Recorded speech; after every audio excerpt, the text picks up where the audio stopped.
to another edition of Bozzelli's Wine TV. I'm Mike Bozzelli from Bozzellis and CaseWineLife.com. This is our perennial special guest, Rocco Feraci from Republican National Distributing Company. And this is the most interesting wine channel on the internet. Why? Because we consider wine a food. Thank you so much, Holly, and thank you today for introducing us to Jean-Sébastien Calvet. This is going to be the ultimate French wine tasting for you guys for 2022. We promised you compelling content. Holly and I spent a lot of time trying to come up with stuff so you guys watch and smash that like button. And this is it. This is the ultimate French wine tasting, and it's February 2nd. Yes. Time flies when you're having fun. Time flies when you're having fun. Jean-Sébastien, we always start the show off with how'd you get into the business, and then you could walk us through these wines as long as you like. But how'd you get into the business? Just tell me how you got into wine. And welcome to the show. Merci. Alors, j'ai commencé ma carrière dans le vin il y a à peu près 6 ans, et ma famille fait du vin depuis est dans l'entreprise du vin depuis 200 ans. Donc, c'est une entreprise familiale.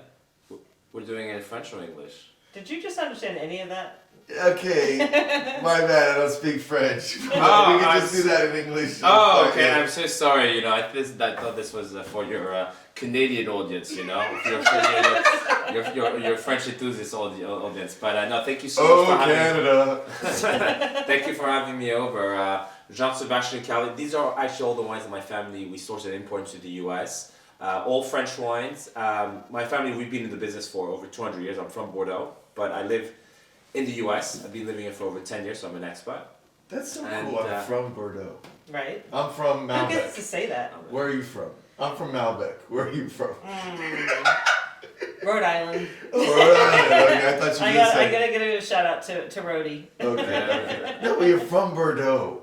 Thank you. Yeah, I mean it's a great wine region. I'm of course happy to represent these wines. And right before we started the show, you know, something you notice with a lot of these wines is the very value-driven wines, and that's kind of our approach in, I would say, our selection and the wineries like to work with in the US. You know, quality in the bottle, but wines that are affordable and that also over delivering quality. So. And 200 years in the wine business. Only 200 years. He looks young so for 200. He does. I do. 200. It's all that Bordeaux wine that I'm drinking, you know. It must be. Right. It's slowing down the aging, you know. So. Okay, it's not just gonna be a wine show; it's gonna be a skincare show. Thank you, Jean-Sébastien. Awesome. We can start wherever you like. Perfect. So I thought we would do maybe one white, couple reds, and we'd start with the Sauterne. All the wines are going to be from Bordeaux.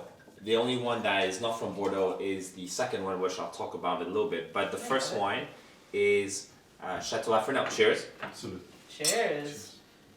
Good morning. Yeah, good morning. Good You know, morning, so this is a family-owned estate, actually female owner and winemaker, and this is grown in the Entre-deux-Mers area, which is actually where a lot of the entry-level red and white wines are produced, and this is where you find a lot of the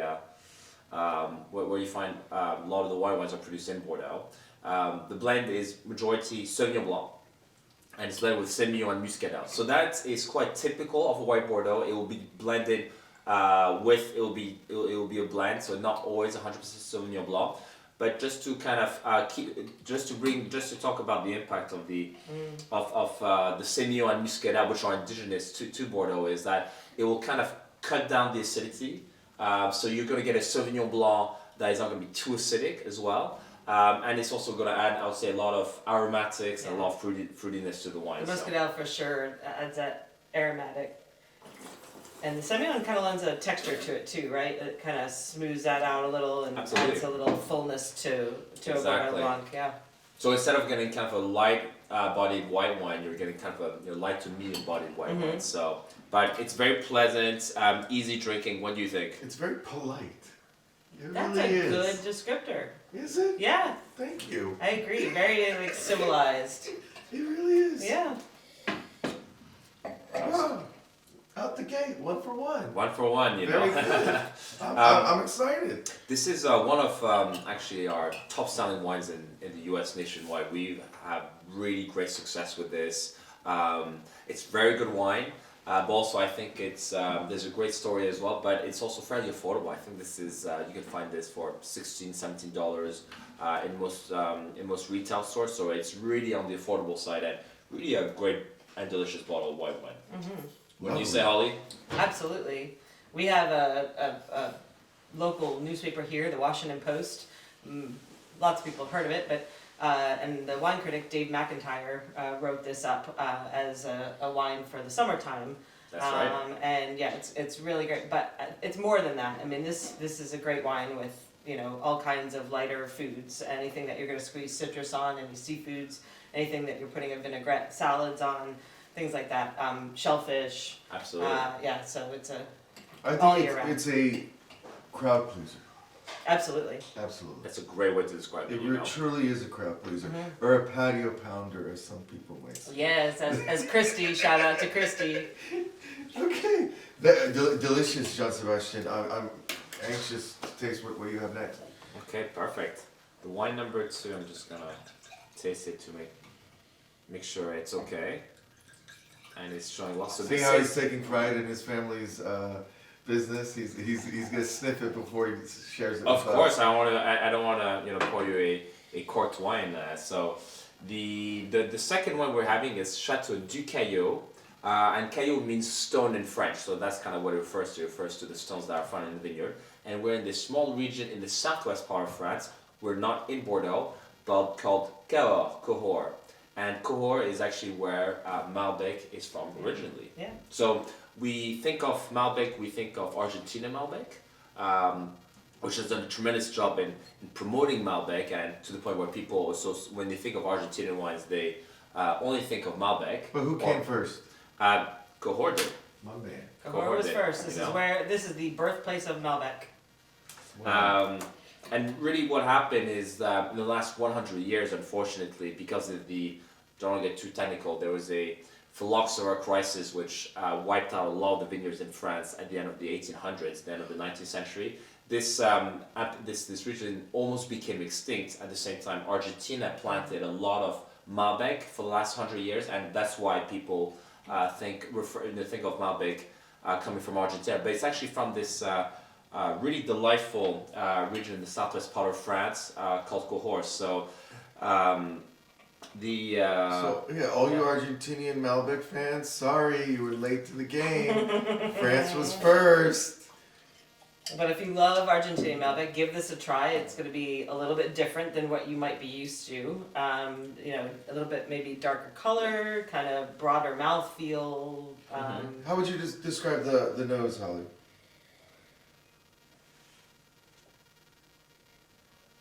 I get lots of like plum. Plum. A little bit of kind of an earthy quality here, a little soil, like potting soil, a little spice. a little floral as well. Yeah, a little floral, got some violet happening here, Yeah, I maybe get a it. little rose petal. So you know when they say you smell minerality, it's not, you smell the terrain. Yeah, it's- absolutely. Yeah. And when you said soil. So as far as the style, I would say that this is an approachable style. It's going to be a little different to what you expect from an Argentina Malbec, which is going to be a little bit more on the richer side, higher alcohol, more fuller body. This is more medium body, but it's still fairly accessible. You can still taste the Malbec. The wine has a little bit more acidity, so it's definitely a food-friendly wine. And what's also special about it is these wines tend to be quite affordable. I mean, this bottle of wine is, around just $20 retail, so it's quite affordable. And I just found out last week that the 2019 Chateau Du Caillau got a really stellar score from the Wine Spectator. It got 90 points. So he just dropped 90 points on you guys. That's not too shabby for a Malbec, right? Right, Holly? Yeah, absolutely. Yeah, And it's hard to find delicious. 90-point Malbecs. Is that a fair statement? From France, yeah, From absolutely. France, okay, Yeah, there you go. absolutely. And so yeah, this is definitely something you can have with lots of different foods. I mean, I have a feeling you need to Sky's the decant limit here. it for a little bit, Jean-Sébastien, or do you? you can maybe decant it for 1 hour, but it will definitely open up within an hour. Funny enough, even though this is a $20 bottle of wine, this is a wine that could actually age for 10, 15 years. Wow. The style today is to make it as accessible and approachable, in the kind of in the early part of the vintage. But I've tasted all vintages of this wine, 10, 15, even 20-year-old wines from this estate, and the wines taste really, really nice. So it definitely has a lot of structure, and you're getting really something solid for a $20 bottle. And how much does like a 20-year-old vintage fetch? It's I don't know. I think it's kind of priceless. You can only get it at the estates. But there's no library releases of this wine. But it tastes really good. Obviously, it softens up a little bit. You're starting to get these secondary and tertiary aromas, so the fruit kind of blows away. But it's still a really good bottle of wine. But this is drinking great right now. Oh yeah, absolutely. I mean, as it's kind of opening up a little bit in the glass, the blackberries are just like jumping out, and I think everybody around this country right now that's facing some snowstorms and snow, and it's really kind of cold. I mean, you could curl up with a bowl of chili, and that's always like a good wine, food that for all this cold weather, and have this, and it would be perfect. There's a lot more elegance to this Malbec. Elegance, that's Yes. a good word. Yes. Than Argentinian Malbecs. No offense. I have family from Argentina. We're blood. You can't go Hi, anywhere. family. Hola. Yeah, and this is one of the 5 Bordeaux varietals. So we're about to jump into some Bordeaux wines, and Malbec is kind of one of those almost lost Bordeaux varietals. It's harder to plant in Bordeaux. We don't see it a lot. Don't see it a lot in the blends in Bordeaux. Exactly. But it is one of those big 5. Exactly. Absolutely. 2 for 2, Jean-Sébastien. Well Okay, done. wonderful. Okay, we're back to Bordeaux. We're going to be tasting really what Bordeaux is known for, which is the red wines, and we're gonna be traveling to the northern part of Bordeaux, which is the Médoc. So this is about an hour and a half drive from Bordeaux. A lot of production out of Médoc. There's about 200 estates, different sizes, different price points, so you get a little bit of everything, So the key is to really find something of quality and something at a good price, and that's really where Chateau Blaignan comes in, Blaignan is actually the name of the area where the vineyard is located, kind of the area of Blaignan. In French we call that commune, kind of the town of Blaignan. And it's been making wine since for over 500 years, so it's a very old estate. And we started working with these guys about 10 years ago. And the same owners as Chateau Blaignan, they own several other estates in the region, more expensive wines, and the whole idea is to have those same winemakers that are making this wine. So as a result, you're getting a more crafted Médoc, but still at really affordable price points, if that makes sense. So there's a lot of chateaus on this sheet, guys, and Ryan will share this with you. And I just want to know which chateau is the most fun to go to. Like there's so many chateaus on this sheet. There and we're is, only yeah. tasting 4 to 5, even though this is the ultimate French wine tasting of 2022. Smash that like button. But which is the old? So okay, let's name all the chateaus on this sheet. With the first one. Chateau Lafresnel. Okay. Chateau Laribot. Alrighty. Chateau Du Caillau, which we just tasted. Yes, sir. The Chateau Lafresnel, but the red. Chateau Blaignan. Chateau Tournefeuille. Okay. Chateau Picaillou. Chateau Montgravé, Chateau Belgrave, and Chateau Ménet. So of all these chateaus, which one have you had a blast at? I You don't remember which chateau you woke up at? It was partying crazy. I tell you what, all these, I'll give you a little anecdote. So I absolutely love going to all these estates with customers because obviously, we know these estates very well. We work with them for a lot of years, and a lot of these are very stunning in terms of architecture, and definitely Chateau Tournefeuille is definitely one of the more beautiful ones. But funny enough, one of my favorite chateaus to bring people, and I always make it a point to do it, is the Chateau Lafresnel, because Back to these guys. the first one. So she also makes a red wine because it's a really simple chateau. There's nothing spectacular with the architecture. It's just chateau with a cellar. But the owner, Véronique, she's just so much fun. And she is so delightful, and the food is very good there. So when you go there for dinner, you're always gonna have a good time. You're having great wine, great food, great company. So Tasting room and restaurant, or just restaurant? no. She'll host at her home. You know. Really? Yeah. So she'll have some, typically some duck magret. So some. So these winemakers, they treat the chateau as not like a commercial tasting room. They treat it like. It depends. So some of them live on the estate, and some of them don't. You know. So Lafrenal, she lives on the estate. Chateau Tournefeuille right here, he lives on the estate, and some of them don't. You know. So it all depends. Some of them it's work. It's kind of an office, and they kind of commute back home every day. And some of them they live on the estate. Okay, I'm sorry for the sidebar, but this is always like kind of. I've been curious about this. Like That's very all important. these chateaux, like where should we go for our video vlog? And then we need to go with Jean-Sébastien. Absolutely, let's plan on it. You know? Yeah, So, absolutely. But they're all very stunning, and I would take you to any of these. But funny enough, Chateau Lafrenal, which is the least expensive one, that's the one where I have a lot of finding customers. They absolutely, because I would say they don't perhaps expect as much of it, and then they just end up living there, and they have a really good time. So to go back to the Chateau Blaignan, so 55% Cabernet Sauvignon, 45% Merlot, which is the typical You blend. guys love your Cabernets. Which is the typical blend in, I would say, in the for this wine, and I would say in the Medoc, so it's about 50, 55, Cab Merlot. What you're tasting here is the 2016 vintage. So what's very important in Bordeaux is to talk about vintages. 2016 was really one of those benchmark vintages, producing top quality wine.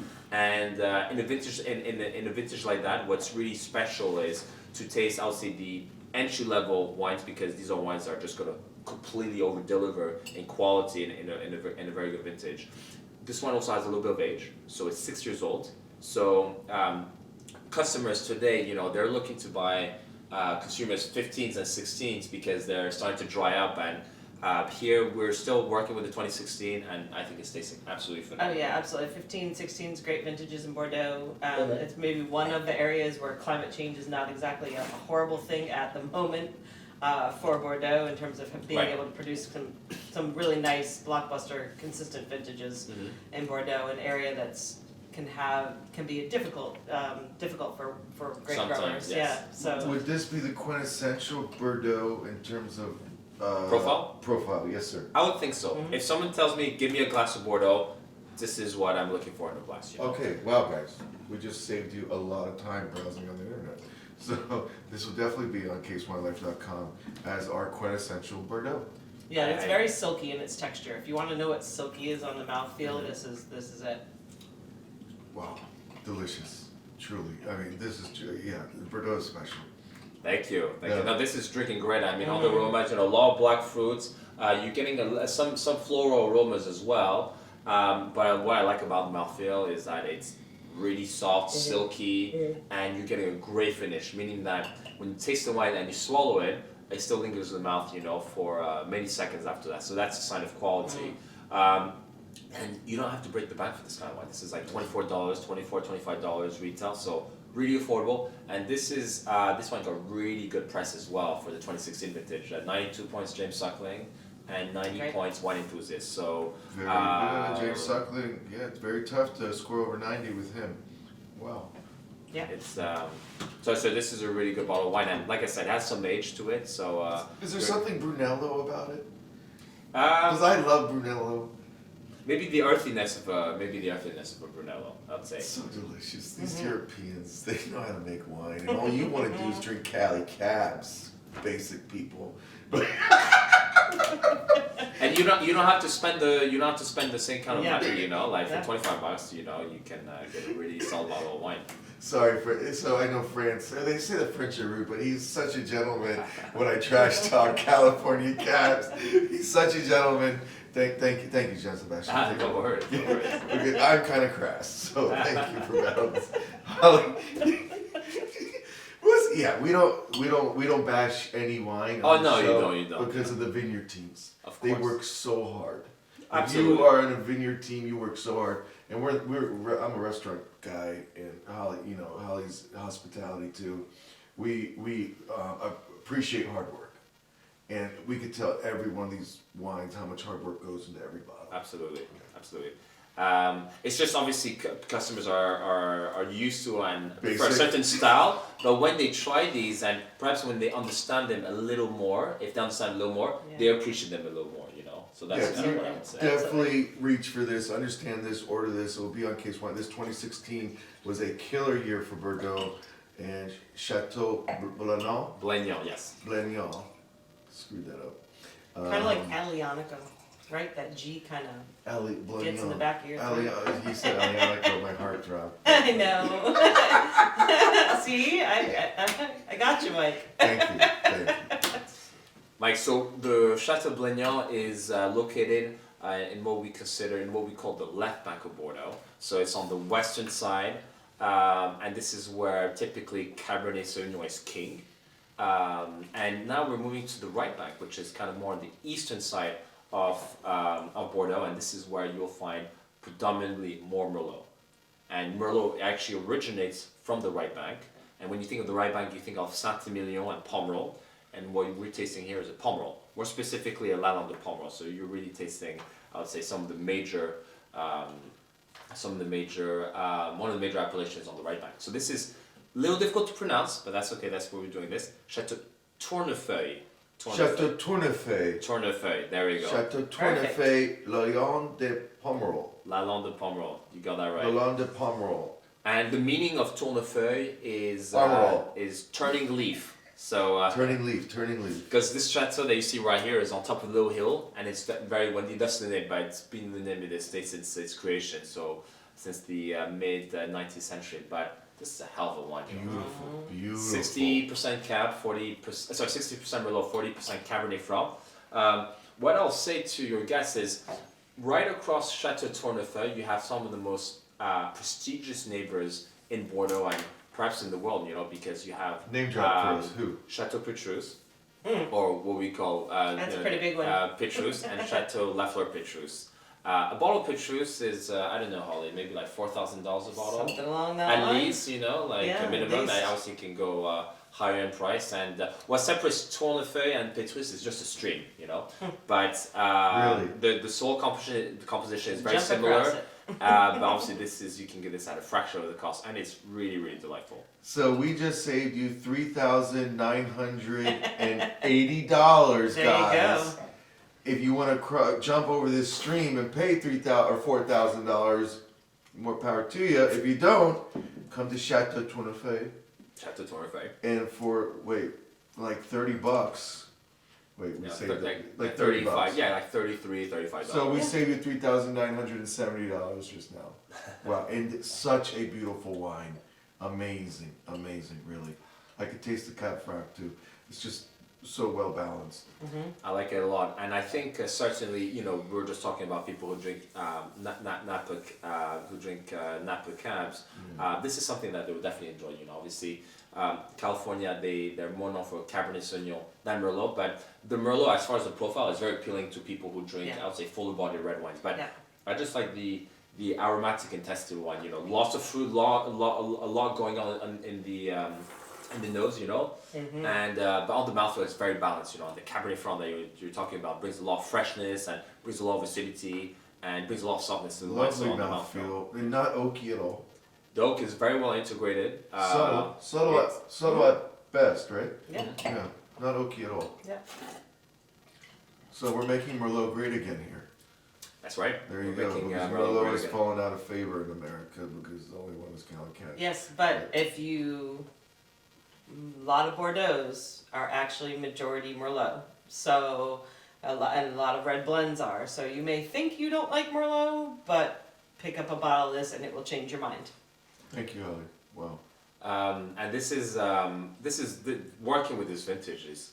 I just let the wine speak for itself, you know. I mean, people taste it, they like it, it's a good price. And this also got really good scores from the press. It got 90 points Wine Spectator, 92 points Wine Enthusiast, and 92 points James Suckling. So all the press agrees that it's a stellar bottle of wine, and I think we they couldn't cheated agree more. you. I think they cheated you out of 1 to 2 points on this one.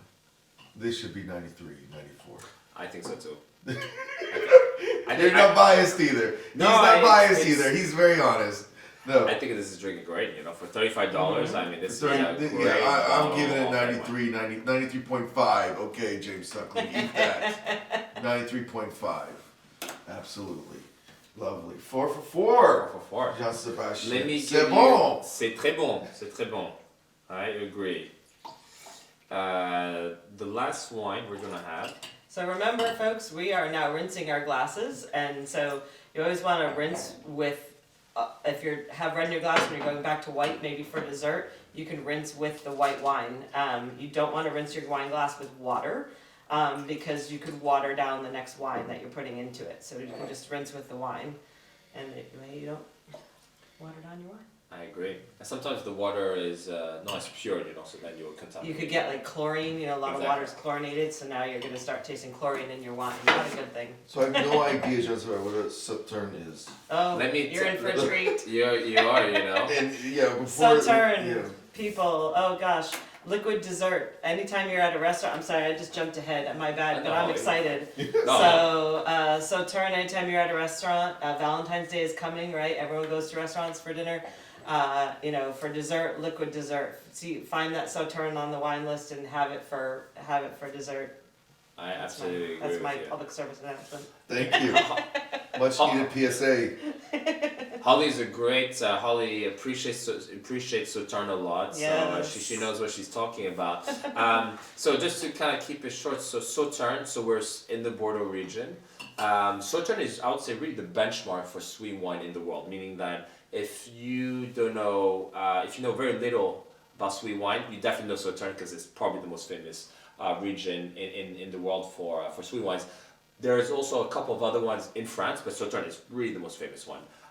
The main grape is Semillon, and it's blended with a bit of Sauvignon Blanc and Muscadel. The way you get that sweetness is that it's not the method of production is very different to an ice one where you freeze the grapes. Here you kind of let the grapes hang in the vineyard.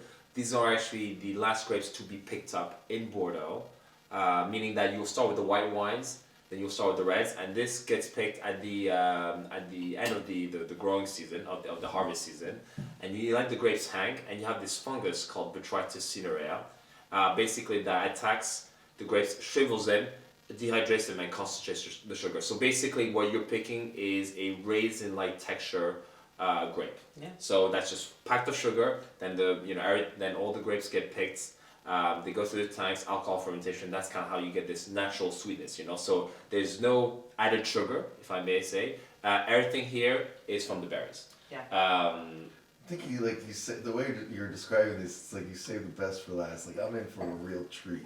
I agree. Here we go. Oh, so fun and party time on the nose. Oh, it's beautiful on the nose. You get all that beautiful like peach and honey and apricot and all those beautiful stone fruits, but the honey just kind of shines through on here. Party time. Party time. Absolutely. This is a family-owned estate. He only makes about 2,000 cases annually, and we sell close to 30-40% of his production in the US. So it's a great partnership. What I think a lot of people appreciate about this Sauterne is that sometimes they've had experiences with sweet wines with them being too sweet or too rich. Mm-hmm. And what's great with the Chateau Blaignan is that he's trying to make a Sauterne that is more on the fresher side with higher acidity, more vibrant, so it's not as heavy in a way. And the wine is also pretty affordable. The typical size for Sauterne bottle is a half bottle. So that's what the I was going to conventional ask. size. Yes. Can we get this in a 750? You can. Okay. But the conventional size is going to be half bottles, just because the portions are going to be about a 2-ounce pour. Typically, you might get a 2-ounce pour, something like that. But This is digestive. You could drink that as a digestif. A lot of people have that with dessert, just obviously because the sweetness of the wine and the dessert. But it's actually more versatile than you think. You can have it with all sorts of cheeses. In fact, I kind of like to start the meal with that. So you'd have a piece of cheese with a side of salad. Start the day. Or start the day. Or I do it every Christmas. That's right. French toast, and that is delicious for breakfast. And There's the next show. There's the next show. The no-brainer right there. Jean-Sébastien, will you come make French toast with us? we can, you know, we will. With your Sauterne? I would be. I'd be That delighted, would you know, break so. the internet. If that doesn't break the internet, I'm canceling the show. The classic pairing is foie gras. Yes. So very rich and rich. So that comparison. And then, but you know, you could do, I think you could even do something with a little spice, you know. You could do some spicy dishes, Yeah. but if you like raw seafood, you know, if you like oysters, this goes really well with oysters. Just think of like the salinity of the oyster and the sweetness of the Sauterne. It's a really, really good match. So it's a wine that is more versatile than you think. I also like to drink at the end of a meal, you know, because it helps you digest a little bit, Mike. And for customers to know, whereas a bottle of red and white wine, you know, you can kind of keep it open for, you know, maybe 2 days, maybe pushing it 3. This is a bottle of wine. Once you open it, you can actually keep it in your fridge for up to a month. Month and a half, you know, because It'll never last that long in my house. Like Me neither, but I'm just saying. Okay, yeah, it's not gonna last so long. It's too good. Yeah, for sure. It's gone. Yeah. So, but like what I'm saying is that if a customer is, you know, if a consumer is hesitant on opening it because they're afraid they're not gonna be able to finish it, they can keep it in the fridge up to a month, so it doesn't go bad. And this is, I think, around $25 for a half bottle, which is still a really good price. It got some nice press as well, 90 points, Wine Enthusiast. And it's a hell of a Sauterne, you know, we sell a lot of it, and I'm glad, Mike, you discovered Sauterne. Yeah, me too. I'm glad Jean-Sébastien took the time to come on this show today and really make this the ultimate wine tasting for you guys. And he's gonna come back to make French toast with us. I don't know how we can up the ante anymore, really. But thank you so much. And if you don't mind, I would like to toast to with this guy. Yes, let me give you a little rinse. Okay, and, great. Just because we had some sweet wine. Chateau Tournefeuille. Tournefeuille, there you go. Chateau Tournefeuille, amazing, amazing. Bordeaux. Yes, Amazing. in Lalande de Pomerol. So amazing Pomerol. That would be more Accurate, accurate. There you are. There you are. Mike, it's been a pleasure. Thank you very much for having me over. Merci. And I hope you've all enjoyed listening and watching us, and give these wines a try. You know, they're all at different budgets, but they're all very different. You know, They all be on casewinelife.com. Don't be afraid. You'll see them on casewinelife.com, where we have free shipping on most cases. And thank you. So, cheers. Now we're like toasting again because we were having so much fun. And don't forget to use Use a coaster, it's very important. Thank you, guys.